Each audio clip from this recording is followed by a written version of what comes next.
Okay that cut actually చేసి so okay ఇది cut చేస్తా పరువు పోతుంది పైన మాట్లాడకుండా. ఇంకొక వారం మాట్లాడతారు నా film గురించి. సో సో బ్యాక్ టు సరిపోద గురించి ఒక విషయం. So every once in while ఒక మూవీ వస్తుంది. ఓకే మెయిన్ స్ట్రీమ్ మూవీ ఒకటి వచ్చి ఆడియన్స్ ఎక్స్పెక్టేషన్ షిఫ్ట్ చేస్తుంది. ఎట్లా అంటే ఫర్ ఎగ్జాంపుల్ మన రీజియన్లో త్రివిక్రమ్ది అత్తగారి దారేదో వచ్చినప్పుడు అప్పుడు ఆడియన్స్ ఒక మూవీ సీన్ షిఫ్ట్ చేసింది స్టోరీ టెల్లింగ్.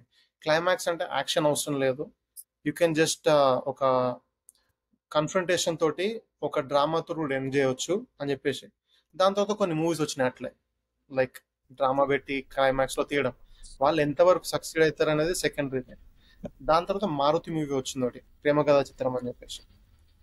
హారర్ కామెడీ చూపిస్తున్నప్పుడు దాంట్లో వాయిలెన్స్ చూపిస్తే ఎక్కువ పండింది అని చెప్పేసి.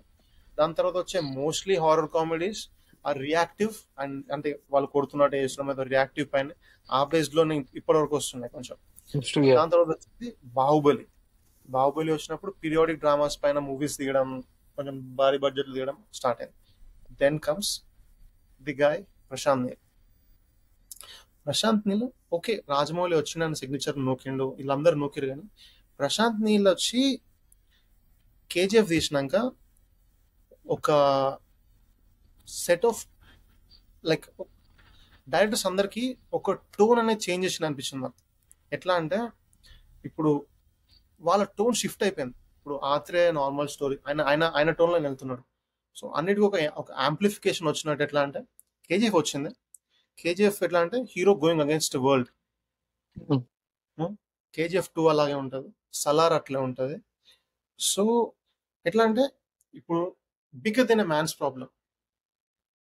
ఇప్పుడు నార్మల్ గా వివేకాత్రేయ మూవీస్ లో ఫస్ట్ స్టోరీ సెకండ్ స్టోరీ ఆయన లైఫ్ లో తిరుగుతుంటది.